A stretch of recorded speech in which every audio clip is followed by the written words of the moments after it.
자, 오늘 말씀의 제목은 오직 예수만 보이더라 라는 말씀의 제목으로 우리 함께 말씀을 나눠보도록 하겠습니다. 오늘 본문 말씀의 내용은 여러분들이 너무 잘 아시는 말씀이죠. 예수님의 모습이 빛난 광채처럼 모습이 변화되시는 모습이 이렇게 나오는 본문의 내용입니다. 이 변화사 사건은 예수님께서 가장 총애했던 제자들 3명 있죠. 베드로, 야고보, 요한, 요 3명을 데리고 같이 산에 오르셔서 기도하시는 내용입니다. 이 산은 우리가 쉽게 변화산이라고는 하지만 변화산이라는 산은 없어요. 우리가 예수님께서 변화했던 산이기 때문에 변화산이라고 했지 지명으로는 변화산이 없습니다. 진짜 이 산의 지명은 헤르몬산이에요. 헤르몬산. 성경에는 헬몬산이라고 되어 있죠. 우리가 한번 사진으로 볼까요? 어디에 위치해 있는지. 저기 보면 네모 빨간색 있죠. 마운틴 헤르몬, 그죠? 여기 밑에가 갈릴리고 그 밑에가 이제 요단강이 쭉 내려오면서 이제 사해가 있겠죠. 그러니까 갈릴리 그 위쪽에 있죠. 갈릴리 위쪽에 헤르몬 산이 있어요. 네, 다음 사진. 이게 헤르몬 산의 모습이요. 엄청 크죠? 엄청 크고 산 거의 꼭대기 주변에는 눈이 덮여 있어요. 그 다음 사진. 이렇게 해발도 높은 산이에요. 그래서 그 팔레스타인 지역의 모든 강의 근원지가 여기예요. 여기서 이제 눈이 녹으면서 물이 이렇게 내려오는 거예요. 그래서 흘러서 이제 요단강을 거쳐서 물이 내려오는 것입니다. 그게 헤르몬 산이에요. 자, 이 헤르몬 산에서 예수님께서 기도하실 때 용모가 변하셨어요. 용모가 변한 온몸이 하얗게 변하셨죠. 그러면서 광채가 났습니다. 그때 어떻게 됐죠? 그때 모세와 엘리야가 내려와서 같이 예수님과 대화를 하죠. 근데 그 모습을 베드로와 야고보와 요한이 졸다가 꼭 기도할 때 꼭 졸아, 제자들이. 왜 그런지 모르겠어요. 졸다가 딱 보니까 그 영광 중의 모습에 변한 그 예수님과 그 영광 중에 함께 있는 모세와 엘리야를 보게 되죠. 그래서 베드로가 어떻게 고백하죠? 어떻게 고백합니까? 주여, 우리가 여기 있는 것이 좋사오니, 이렇게 고백을 하죠. 그러면서 제가 여기다가 초막 셋을 짓겠습니다. 하나는 예수님을 위하여, 하나는 모세를 위하여, 하나는 엘리야를 위해서 제가 집을 짓고 여기서 살고 싶습니다. 이렇게 하는 거예요. 그 예수님의 모습과 그 영광 중에 함께한 모세와 엘리야의 모습을 보고 그냥 거기에 유하고 싶었던 거예요. 세상의 모든 그런 것들이 생각나지 않고 그냥 그 상태가 좋은 거예요. 어떻게 보면 이 베드로가 아주 잠깐 뭘 본 거예요? 천국의 모습을 본 거예요. 요한계시록의 1장에 나오죠. 예수님의 그 모습이 흰 옷을 입으시고, 그죠? 온몸이 광채로 나오시는 모습. 그 천국의 모습을 본 거예요. 그러니까 베드로가 주여, 여기가 좋사오니, 그냥 이대로 머물고 싶은 거예요. 세상에 그 무엇보다 지금 본 그 짧은 그 순간이 더 좋았던 거예요. 그러니까 그런 고백을 한 거예요. 예수님께서도 공생의 사역 동안 가장 많이 하신 말씀이 뭘까요? 뭔지 알아요? 천국 복음, 천국에 대해서 말씀을 가장 많이 하셨어요.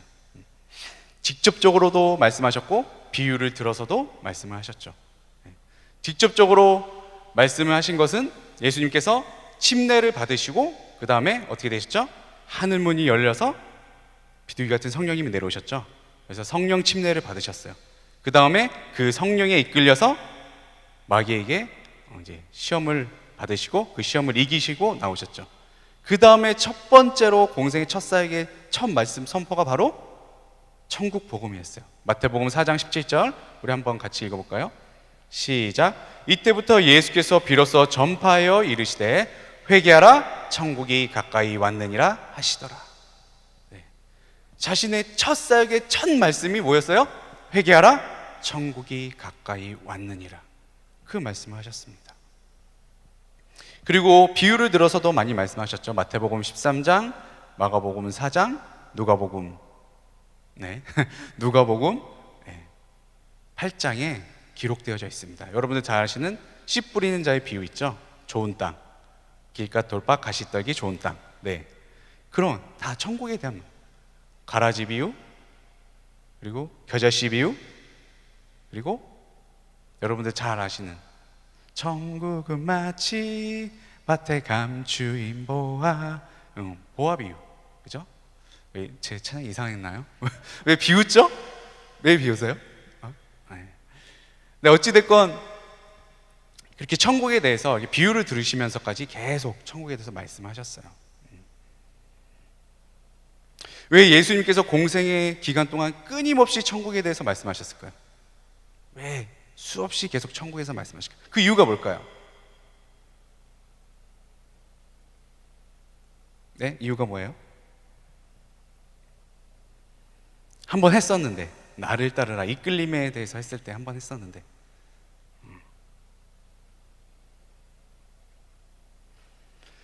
천국이 예수님께서 우리를 이끄시는 최종 목적지이기 때문에 그래요. 최종 목적지가 천국이기 때문이야. 그래서 예수님이 이 땅에 오신 거예요. 여러분들을 구원하신 이유는 이거 하나밖에 없어요. 여러분에게 영생을 주신 이유는 이거 하나밖에 없습니다. 뭐 하려고? 여러분들을 천국에 보내시려고. 왜요? 제가 있으면 천국에 못 들어가니까. 영원한 영벌을 받을 수밖에 없죠. 영원한 벌. 어디 가야 돼요? 지옥에 떨어질 수밖에 없으니까. 그래서 오시면 첫 번째 말씀부터 계속 천국에 대해서만 얘기하신 거예요. 그러니까 우리가 천국에 대해서 자주 서로 얘기를 해야 돼요. 지금은 당장 보이지 않지만, 당장 갈 곳은 아니지만 우리가 항상 천국을 소망하는 마음을 갖고 있어야 됩니다.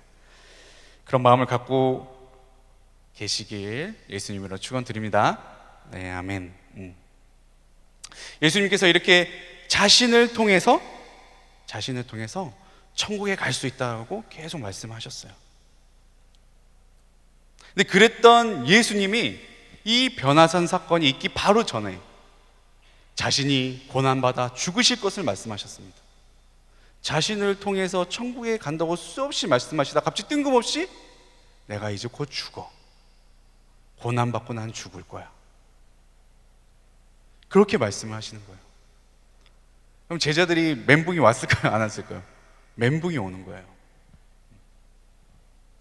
이 기적의 능력의 예수님 이때까지 따라왔는데, 따라가면 천국에 갈 줄 알았는데 본인은 죽으신데 얼마나 당황스럽겠어요. 누가복음 9장 30절에서 31절이 너무 본문 말씀 중에 있어요. 자, 우리 한번 볼까요? 네. 자, 읽겠습니다. 시작. 문득 두 사람이 예수와 함께 말하니 이는 모세와 엘리야라. 영광 중에 나타나사 장차 예수께서 예루살렘에서 별세하실 것을 말할세. 네. 그 영광 중에 하신 대화가 이거예요. 이제 곧 나는 예루살렘에서 죽을 것이다. 그거를 모세와 엘리야와 대화를 나누신 거예요. 왜 그 대화를 나누셨을까요? 예수님께 가장 중요한 사역이었기 때문에 그래요.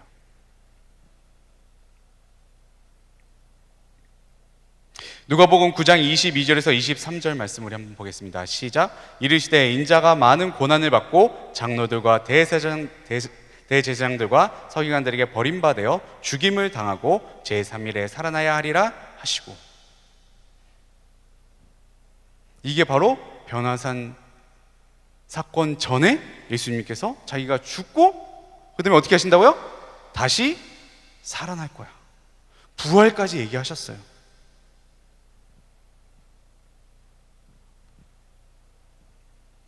근데 제자들은 그것을 깨닫지 못했어요. 자기들이 듣기 좋은 말만 들었어요. 자, 이 변화산 사건이 있기 전에 사건을 다시 정리를 하면 이렇게 돼요. 처음에 예수님께서 이렇게 얘기하십니다. 제자들아, 너희들은 나를 누구라 생각하니? 질문하시죠. 그때 베드로가 어떻게 고백하죠? 주는 그리스도시요 살아계신 하나님의 아들이시니이다. 엄청난 믿음의 고백을 하죠. 그때 예수님께서 뭐라 하시죠? 이것은 너가 알아서 한 말이 아니요 하나님께서 알게 하셨다.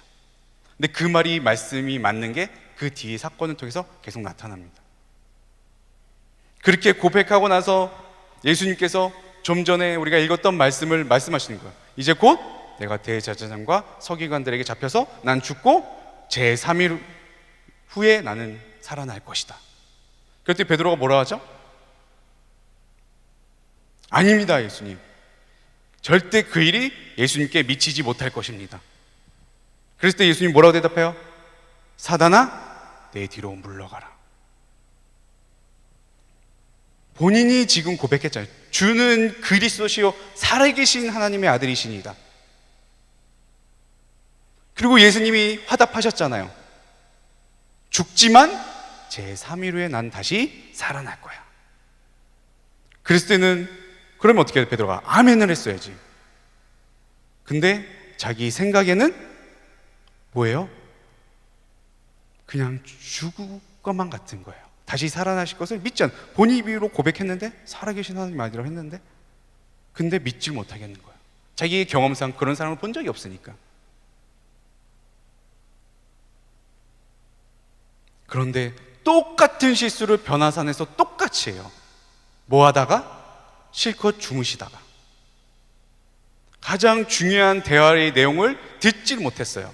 예수님과 모세와 엘리야가 이제 고난받고 죽으실 것에서 말씀하셨는데 그 말씀을 듣지 못하고 졸다가 그냥 눈을 떴더니 영광 중에 변한 예수님, 그리고 그 영광이 가득 찬 곳에 함께하는 모세와 엘리야만 보고 그 천국의 모습을 아주 조금 보고 내가 여기가 좋사오니 여기서 살겠습니다. 엉뚱한 말을 하고 있는 거예요. 곧 있으면 내가 죽을 거에 대해서 얘기하시는데 자신의 앞으로의 그 십자가에 감당할 것에 대해서 얘기하시는데 베드로는 전혀 엉뚱한 말을 하고 있는 거예요. 그러니까 앞에서는 어떤 실수를 했어요? 자기의 생각만 하는 거예요. 자기 생각했을 때 예수님은 다시 살아날 것을 믿지 못했고, 이번에는 아예 주무시다가 그 소리조차도 못 들었어요. 그게 예수님께서 가장 아끼는 세 제자 중에 한 명이었어요. 그럼 결과가 어떻게 됐어요? 그래서 결과가 어떻게 됐어요? 예수님께서 십자가에 못 박혀 고난당하실 때 다들 어디 갔어요? 각기 제 길로 갔거늘. 다 도망쳤어요. 다 도망쳤어요. 예수님께서 이 순환 예고를 이때 한 번만 하셨을까요? 무려 3번에 걸쳐서 하셨어요. 그런데 이들은 자기들이 듣고 싶은 것만 듣는 거예요. 자기들의 상식에 맞는 것만 듣고 싶은 거예요.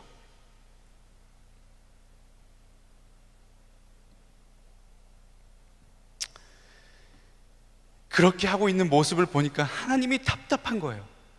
그래서 어떻게 하셨어요? 누가복음 9장 22절에서 9장 35절, 누가복음 9장 35절 함께 읽겠습니다. 시작. 구름 속에서 소리가 나서 이르되 이는 나의 아들 곧 택함을 받은 자니 너희는 그의 말을 들으라.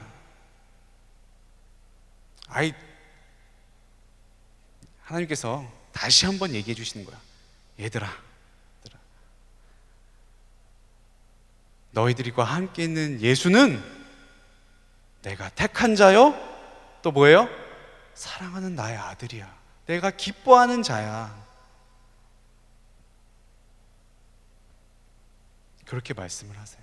직접 다시 한번 말씀해 주세요. 그럼에도 불구하고 어떻게 했어요? 다 제자들은 다 각기 제 길로 갔습니다. 왜 베드로는 계속 핀트를 못 맞출까? 이 핀트가 뭔지 알아요? 핀트가 포인트란 말도 되고 그 카메라의 렌즈 있죠? 렌즈에 초점을 맞추는 그 도구를 핀트라고 해요. 이 베드로는 자꾸 핀트를 못 맞추는 거예요. 자꾸 엉뚱한 소리하고 자꾸 이상한 소리 하는 거예요. 예수님의 그 말씀에 진짜 초점을 못 맞추는 거예요. 네, 사진 한번 보여주세요. 자, 이 두 사진의 차이점이 뭐예요? 똑같아요? 자, 이쪽은 하트 모양이 선명하고 이쪽은 어디가 선명해요? 건물들이 선명하죠. 초점을 여기는 사랑하는 손에 맞춘 거고 여기는 어디에 맞춘 거예요? 건물이 맞춘 거예요. 그럼 베드로는 어느 쪽일까요? 당연히 오른쪽이지. 여러분들은 어디에 맞추고 있어요? 하나님의 사랑에 초점을 맞추고 있어요? 아니면 저 사랑을 건너 사랑을 무시하고 세상에 초점을 맞추고 있습니까? 어디에 핀트를 맞추고 있냐는 거야. 이 초점을 못 맞추니까 자꾸 하나님이 직접 말씀하셔도 깨닫지를 못해.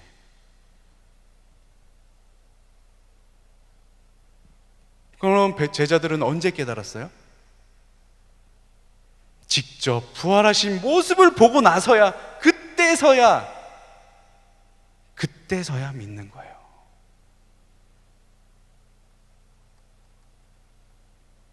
여러분들은 언제 믿을 거예요? 예수님이 이 땅에 오신 후에? 그럼 끝난 거예요. 이미 버스는 지나갔어.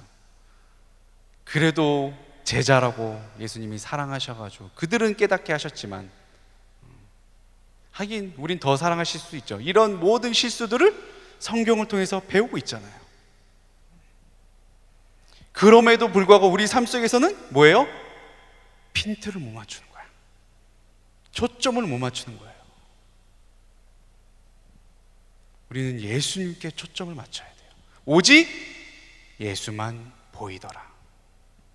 오직 예수님을 봐야 되는 거예요.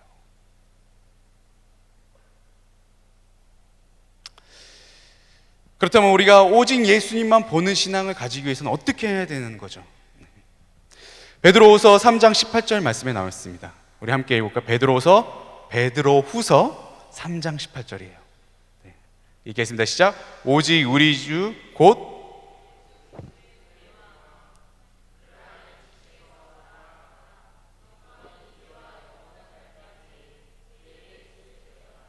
아멘. 오직 예수만 보는 신앙, 그거에 대한 해결책을 준 성경이 어디예요? 베드로후서. 누가 쓴 거예요? 베드로후서는 베드로. 진짜 아이러니하지 않아요? 가장 초점 못 맞췄던 자가 가장 옳은 처방법을 알려줘요. 그게 하나님의 방법일 수가 있어요. 우리가 지금은 당장 초점을 못 맞추더라도 하나님이 사용하시면 초점을 맞출 뿐만 아니라 많은 사람들의 초점을 맞출 수 있게 하는 거예요. 그게 하나님의 방법일 수가 있어요. 자, 첫 번째가 뭐였어요?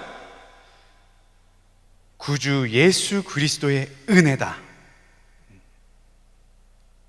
우리가 오직 예수만 볼 수 있게 되는 신앙을 갖게 하는 것은, 그 신앙을 가질 수 있도록 하신 것은 하나님의 은혜요, 곧 예수 그리스도의 은혜라고 말씀하고 있습니다. 우리의 행위가 아니라 예수 그리스도의 은혜. 베드로가 그랬던 것처럼, 은혜를 받아 훌륭한 사도가 됐던 것처럼 여러분들에게도 은혜입니다. 예수 그리스도의 은혜로 통해서 예수만 보는 신앙을 가질 수 있게 되는 거예요. 요한복음 14장 6절 말씀입니다. 예수께서 이르시되 내가 곧 길이요 진리요 생명이니 나로 말미암지 않고는 아버지께로 올 자가 없느니라. 예수가 없으면 어디로 갈 수가 없어요? 아버지께로 갈 수가 없어요. 아버지 지금 어디 계세요? 천국에 계세요. 천국에 가지 못한다는 거예요. 오직 예수를 통해서만 갈 수 있다는 거예요. 예수님께서 요한복음에서 나는 뭐뭐다, 에고 에임이라고 하죠, 헬라어로. 나는 생명의 떡이다. 나는 세상의 빛이다. 나는 양의 문이다. 나는 선한 목자다. 그죠? 또 뭐라 하시죠? 나는 부활이요 생명이니. 그리고 지금 말씀, 길이요 진리요 생명이다. 또 한 가지가 더 있죠? 뭐죠? 나는 참 포도나무에 너희는 가지니. 다 뭐예요? 나 예수 그리스도를 통해서만 아버지께로 저 천국에 갈 수 있단다. 그거를 말씀하시는 겁니다. 그 사실을 믿으시나요? 아멘. 아멘. 그 변화산 사건 중에서도 하나님이 정확하게 말씀하시잖아요.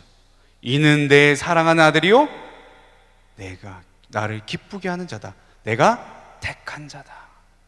너희들을 천국으로 이끌게 할 내가 택한 자. 그게 예수 그리스도다. 그걸 말씀하신 거예요.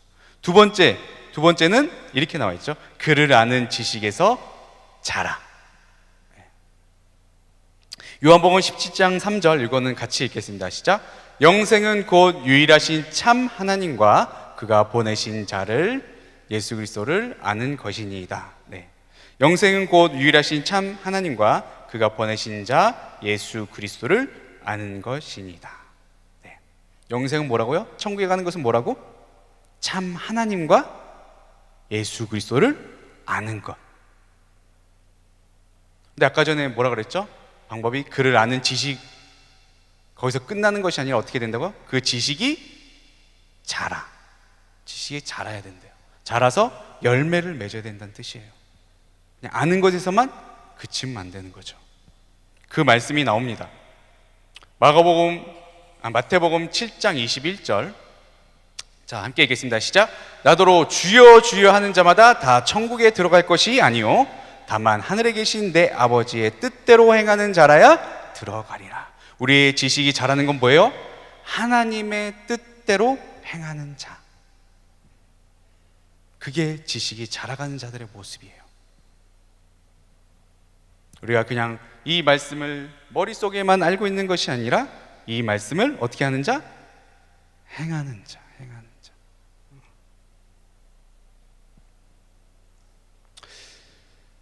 하나님 아버지의 뜻을 행하는 자. 구체적인 모습이 베드로 후서 1장 4절에서 7절 말씀에 나와 있어요. 한번 교독할게요. 제가 먼저 읽겠습니다. 이로써 그 보배롭고 지극히 큰 약속을 우리에게 주사 이 약속으로 말미암아 너희가 정욕 때문에 세상에서 썩어질 것을 피하여 신성한 성품에 참여하는 자가 되게 하려 하셨느니라.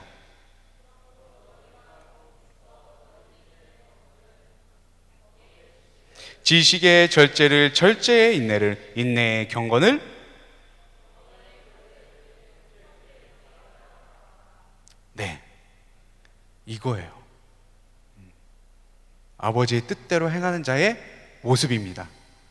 뭐가 필요하다고요? 신성한 성품, 하나님의 성품, 예수 그리스도의 성품을 닮아가고 우리 삶 가운데서도 그 성품대로 살아가야 되는 거예요. 자, 첫 번째가 뭐였죠? 믿음이 가장 먼저죠. 그 다음에 덕, 그 다음에 지식, 그 다음에 절제, 그 다음에 인내 다음에 경건, 그 다음에 형제우애 다음에 사랑을 더하라. 자, 이게 점점 어떻게 된 거야? 예수님의 믿음으로 갔고, 그 다음에 내가 내 삶 속에서 내가 이겨내고 점점 경건의 모습에 이르고, 그 다음에 어떻게 해야 돼요? 내 옆에 사람을 봐야죠. 형제우애, 그리고 사랑으로 같이 하는 것. 그게 하나님의 이 말씀이잖아요. 가장 큰 계명, 첫째는 뭐예요? 내 마음과 뜻과 힘과 목숨을 다하여 내 하나님을 사랑하라. 둘째는 뭐예요? 둘째는 이와 같으니 내 이웃을 내 몸과 같이 사랑하라. 그 말씀이잖아요. 그거예요. 그 말씀을 풀어서 얘기해 주시는 거예요. 그 말씀을 지켜가는 사람의 모습이 바로 이거예요. 신성한 성품이 있는 자들. 이게 아버지 뜻대로 행하는 자들의 모습입니다. 그런 모습들을 점점 소유하시길 예수 그리스도의 이름으로 축원드립니다. 아멘. 자, 베드로후서 1장 8절 우리 한번 읽겠습니다. 시작. 이런 것이 너에게 있어 흡족한즉 너희로 우리 주 예수 그리스도를 알기에 게으르지 않고 열매 없는 자가 되지 않게 하려니와. 네. 열매를 맺으시기 바랍니다. 네. 게으르게 하지 마시고 그 신성한 성품을 닮아가도록, 그걸 우리가 좀 더 유식하게 뭐라 그러죠? 처음에 중생, 거듭나죠. 그 다음에 어디에 이르러야 돼요? 예수님을 닮아가는 걸 산문으로 두 절 뭐라 하죠? 거룩한 모습으로 되어가는 걸 성화, 이걸 성화라고 해요. 성화. 좀 더 나아가면 나중엔 영화에 이르는 거예요. 그게 세 단계의 모습이에요. 구원의 세 단계의 모습이, 첫 번째 뭐라고요? 우리가 거듭나는 것, 예수 그리스도로 말미암아 거듭나는 것을 중생하다, 다시 태어나다. 영어로 뭐죠? born again. 다시 태어나. 그 다음에 어떻게 해야 돼? 점점 다시 태어나, 새롭게 태어났으니까, 옛 모습을 버려버리고 새롭게 태어났으니까 이제 어떻게 돼요? 계속 예수님을 닮아가는 것, 신성한 성품을 가져가는, 그걸 성화 이렇게 하는 거예요. 나중에는 영화의 모습에 이르게 되죠. 꼭 다 영화의 모습에 이르기 예수 그리스도로 축원드립니다. 영광 중에 변한다고요. 예수님이 다시 오실 때. 그럼 다 영광 중에 그 모습이 변화되어 천국에 들어가는 거예요. 그게 둘째 부활이에요. 그걸 소원하시기 바랍니다. 아멘. 네, 우리가 예수님께 초점을 맞춰야 된다 그랬어요. 예수님께 초점을 맞춰야 된다.